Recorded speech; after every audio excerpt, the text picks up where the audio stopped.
INFJs are often seen as calm, thoughtful, and deeply caring. They're the ones who listen when others need to talk. They forgive more than most.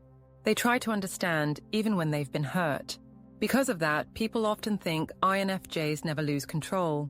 But that's not true.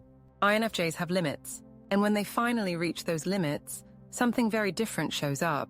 Most people don't expect an INFJ to push back. They expect them to stay quiet, to keep helping, to stay emotionally available. But the truth is, INFJs are human, and they carry more than they show. The pressure builds slowly. They hold back their anger. They manage their sadness. They give people chance after chance. But once they've had enough, everything changes.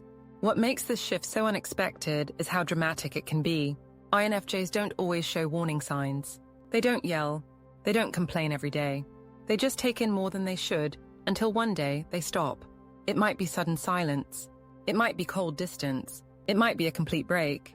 And when it happens, people around them are often shocked. But for the INFJ, it was building for a long time. This video looks at what really happens when the INFJ finally breaks inside. These aren't emotional outbursts that come from nowhere. They're protective responses. The INFJ reaches a point where they can't absorb any more pain, pressure, or confusion. And when that moment hits, their behavior shifts in ways that surprise even them. We're going to look at 6 things that tend to happen when an INFJ reaches their limit. These aren't just small mood changes. These are deep emotional responses that come after months, or even years, of holding it all in. Let's begin with the first unexpected shift. Thing number 1. Sudden emotional numbness or detachment. INFJs are emotional by nature. They feel other people's moods and needs without being told. Most of the time, this makes them caring and supportive. But when they've been stretched too far, something strange happens. They go emotionally numb. This numbness isn't fake. It's not a game or an attempt to get attention. It's real. The INFJ has been so overwhelmed for so long that they shut down inside. They don't cry. They don't react. They don't even care in the way they normally do. It's like a switch has been flipped. People around them might not understand. They'll say, "You've changed," or "Why don't you care anymore?" But the truth is, the INFJ has just reached the end of what they can feel. When emotions become too much, the mind protects itself by going blank. It's a kind of survival. It may look cold, but it's really just exhaustion. This emotional shutdown can happen in close relationships. Someone who used to mean the world to the INFJ may suddenly feel like a stranger. It can happen at work, when an INFJ, who always went the extra mile, suddenly does the bare minimum. And it can even happen with friends, when they stop returning messages or cancel plans without guilt. This detachment is often quiet. The INFJ may not explain what they're feeling or not feeling. They may not know how. They're used to understanding emotions, but now it feels like nothing's there. Even music, movies, or memories that once moved them deeply don't feel the same. It's not that they've stopped being themselves. It's that they've lost access to the part of them that used to feel everything so strongly. This state can last for days, weeks, or even months. And the longer they stay in it, the harder it becomes to reconnect. That's why it's important to understand this shift before it gets too deep. If an INFJ is becoming emotionally numb, it means they're not just tired, they're burned out. They've cared too much for too long without getting anything back. And now they don't have anything left to give. In relationships, this is often the beginning of the end. Once the INFJ reaches the stage, they may never fully reconnect. They remember how it felt to care deeply, and they also remember how painful it was. The numbness becomes a form of protection. And even if they try to open up again, there's always a part of them that stays closed. If someone close to an INFJ starts noticing this kind of emotional flatness, it's a serious sign. It means trust has been broken, or emotional energy has run out. It's not something that can be fixed with small talk or quick promises. It takes real effort, space, and honest change to help the INFJ feel safe enough to reconnect. But sometimes they don't reconnect. They stay numb, they move on, and they never look back. Thing number 2, uncharacteristic cold. Cobra response. INFJs are known for being gentle. They listen, they support. They avoid conflict. But there's another side to them, one that only comes out when they've truly had enough. When they're pushed too far, they they stop being soft. They become cold, sharp, and brutally honest. This is the cobra response. It doesn't happen often. Most people never see it. But those who do never forget it. The INFJ, after staying silent for weeks or months, finally speaks up. And when they do, their words cut deep. They don't raise their voice. They don't lose control. But the things they say are so clear, so precise, and so true that it feels like a slap in the face. This isn't meant to hurt. It's meant to stop the damage. The INFJ has been patient, forgiving, and quiet. They have tried to be understanding. They have given warnings without calling them warnings. But none of it worked. So now, they speak in a way that can't be ignored. This cold reaction often surprises people. They thought the INFJ would always stay kind, always stay quiet. But the INFJ has limits. And once those limits are crossed, they no longer care about being nice. They care about being clear. The cobra response might sound like this. You say you care, but you only show up when you need something. Or, I've let things slide for too long, but I'm done pretending everything's okay. These aren't just statements, they're conclusions, and they usually come right before the INFJ walks away for good. What makes this response powerful is that it's controlled. There's no yelling, no name-calling, just honesty that's been held in for too long. And once it's out, the INFJ feels lighter. Not happy, but lighter, because they finally said what needed to be said. This shift also marks a change in the relationship. The INFJ won't go back to how things were. The part of them that once tried so hard is gone. And while they might still be polite or respectful, the emotional connection has been cut. They have moved from forgiveness to truth, and the truth isn't always soft. For the INFJ, this response is a last resort. It's not who they are most of the time, but it's who they become when they've been pushed to the edge. And while it may shock people, it's not a breakdown. It's a boundary. When the INFJ strikes back, it means something important. They're finally standing up for themselves. And they don't care how others take it anymore. Thing number 3, incremental privilege removal. INFJs don't always make big scenes. When they've had enough, they don't always yell, argue, or break things. Instead, they remove access, slowly, quietly, and with purpose. This is one of their most surprising responses. They don't explode, they erase. It often starts with something small. Maybe they stop responding right away. They used to reply within minutes. Now it takes hours, sometimes days. Then they stop asking how you're doing. They stop checking in. They no longer send that thoughtful message or offer help when you seem off. You might not even notice at first, but little by little, the INFJ is pulling away. This is not passive-aggressive behavior. It's protective. INFJs give a lot of emotional access to the people they care about. But when they feel used, disrespected, or ignored for too long, they start removing those emotional privileges. They may stop sharing personal thoughts. They used to open up about their day, their dreams, their feelings. Now their answers are short. They talk less. They show less. And if you push for more, they might say, I'm just tired, or it's nothing. But it's not nothing. It's the beginning of their exit. In close relationships, this can feel like a slow fade. One moment, the INFJ is your emotional rock. The next, they feel distant. You might still see them, still talk to them, but something feels different. That spark is gone. That warmth is missing. That closeness doesn't feel close anymore. This tactic can confuse people. They didn't notice the damage, so they don't understand the response. But the INFJ has been keeping track. Every ignored message, every one-sided conversation, every emotional slight, it all adds up. And instead of confronting it directly, they simply pull back. They may not announce that things are changing. They might never say, I'm done with this, but you'll feel it. Their energy changes. Their tone shifts. Their time becomes limited. Their presence becomes inconsistent.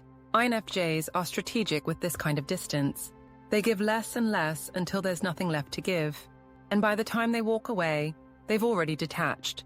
The emotional door closed long ago, you just didn't hear it. This response can feel colder than a full argument. At least with yelling, there's a chance to repair things. But with this quiet exit, there's no discussion, no warning, no second try. And that's what makes it so final. For the INFJ, this slow pullback is a form of emotional self-defense. It's not cruel, it's careful. They've given enough. They've been patient.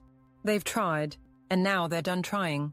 When you see an INFJ stop doing the things they once did for you, don't assume they're just busy. Look closer. It might be that they've already started letting go. Thing number 4. Burnout and complete shutdown. INFJs often take on more than they can handle. They listen to everyone's problems. They help even when they're tired. They carry emotional weight for friends, family, co-workers, sometimes even strangers. And they do this without asking for much in return. But there's a breaking point. When INFJs carry too much for too long, they crash. This isn't just about being tired. It's full emotional, mental, and even physical shutdown. It's burnout. And when it hits, the INFJ disappears, not just from others, but from themselves. They stop doing the things that once mattered. They lose interest in their favorite music, books, or routines. They may sleep all day or not sleep at all. They might feel nothing. No joy, no sadness. As flatness. Some INFJs describe this as feeling like a ghost in their own life. This shutdown usually comes after months of emotional overload. The INFJ has been listening, helping, fixing, and absorbing. They have ignored their own stress signs. They have said yes when they should have said no. And eventually, the weight becomes too heavy. At work, this might look like silence. The INFJ, who once gave thoughtful ideas, now avoids meetings. They do only what's required and nothing more. With friends, they cancel plans, stop answering calls, or reply with one-word messages. In relationships, they become unavailable. Not to hurt anyone, but because they have nothing left. What makes this shutdown hard to spot is how quiet it is. INFJs don't usually ask for help. They don't want to be a burden, so they suffer in silence. And by the time someone notices, the damage is already deep. This kind of burnout affects the body too. INFJs may experience headaches, tension, fatigue, or even illness. Their immune system takes a hit. They get sick more often. Their sleep is off. Their energy is gone. It's not just emotional. It's physical collapse. Recovery takes time. The INFJ needs space. They need rest. They need to be alone. And during this period, they might disconnect from almost everyone. Not because they don't care, but because they literally can't function at their usual emotional level. People who know the INFJ might not understand. They'll say, "Why are you avoiding me?" or "Just talk to me." But the INFJ isn't trying to hide. They're trying to survive. This is one of the most serious signs that an INFJ has hit their limit. And if it's not recognized, it can lead to long-term issues like depression, anxiety, or emotional numbness that never fully fades. To help an INFJ in this state, don't push. Don't demand answers. Just offer quiet support. Let them know you're there, but don't expect a fast return. They'll come back when they're ready. And when they do, they'll remember who respected their silence. Thing number 5. Falling into grip stress patterns. NFJs are normally thoughtful and in control of their emotions. They plan things out. They listen before they speak. They try to do what's right. But when they're under extreme stress, when they've truly hit their emotional limit, something flips. They fall into what's known as a grip state. This grip state brings out the opposite side of their personality. Instead of being calm and controlled, they become impulsive, scattered, and reactive. It's like watching a totally different person. They say things they don't mean. They act without thinking. They might even start behaviors that don't match who they are. This happens because INFJs normally rely on their intuition. But under pressure, that system breaks down. Instead of using long-term vision or emotional insight, they go into emergency mode. They overeat, overwork, binge-watch TV, scroll endlessly on their phone, blast music, or shut themselves in a room for hours. Some become irritable, sarcastic, or even reckless. They might drive fast, spend money without thinking, or make sudden changes in their life just to feel something different. This is the INFJ in survival mode. They're trying to escape the emotional storm inside by doing anything that creates a distraction. People around them might not understand what's going on. The INFJ who used to be calm is suddenly rude or loud. The one who was quiet is now over-talking or dominating conversations. It's confusing, but it's not permanent. It's a temporary reaction to being overwhelmed. The danger is when this state lasts too long. If the INFJ doesn't get time to rest and reset, the grip behaviors can become habits. They stop feeling like themselves. They lose direction. They question their values. And the longer they stay disconnected from their true nature, the harder it is to return. But this state is also a message. It says, I've gone too far. It's a signal that something inside needs attention, not from others, but from the INFJ themselves. To move out of this state, INFJs need to reconnect with their inner voice. They need quiet time, clean space, and emotional safety. They need to remember who they are, without the noise, the pressure, or the expectations. Once they do that, the grip loosens, the noise fades, and the INFJ starts to return to their natural rhythm. Thing number 6, vanishing without warning. There's a moment in every INFJ's life where they reach full capacity, when nothing more can be explained, nothing more can be fixed, and nothing more can be given. And when that moment comes, some INFJs don't just pull back, they vanish completely. This isn't done out of cruelty. It's not meant to punish or confuse. It's a survival move. After months, or even years, of giving chances, explaining their feelings, and trying to keep things peaceful, the INFJ finally decides to disappear. No final conversation, no long message, no warning. They just leave. People often don't see it coming. One day the INFJ is there, listening, supporting, responding. The next day they're gone. They don't answer texts. They leave group chats. They might even block phone numbers or social media accounts. To outsiders, it seems dramatic, but to the INFJ, it was a final decision made after too much pain. This kind of exit is usually quiet. There's no fight, no long goodbye, just a decision to leave without being pulled back in. The INFJ has already said everything they needed to say. They've tried to make things work, but the emotional damage built up so high that the only way to heal is to disappear. The people left behind often feel confused. They'll say, I thought we were fine, or I never knew they felt that way. But the INFJ did give signs, just not loud ones. They gave second chances, emotional space, and soft warnings, but none of it changed the situation. So now they vanished. And once they're gone, they rarely return. Not because they're angry, but because going back would reopen wounds that took too long to close. When an INFJ vanishes, it means one thing: they reached their absolute limit, and they chose peace over explanation. INFJs may seem endlessly patient, endlessly giving, but they're not made of steel. When they reach their emotional and mental limit, they don't always crack, they shift. And when they do, the change is usually unexpected. They can go from warm to numb, from gentle to sharp, from present to gone. These shifts aren't random. They're built from quiet pain, stored emotions, and ignored boundaries. Each of the 6 things in this video is a sign, not of weakness, but of self-protection. INFJs don't like reaching this point. They try to avoid it. They want to keep peace. They want to understand. But when their energy has been stretched too far for too long, something eventually gives. If you're an INFJ, know this: you're allowed to have limits. You're allowed to protect your energy. And you don't owe anyone a constant version of yourself if they've ignored your needs. And if you care about an INFJ, remember, just because they're quiet doesn't mean they're fine. Pay attention to the small changes. Respect their silence. And don't wait for the explosion, because by the time it comes, it means you missed the many quiet chances they gave before. Thanks for watching.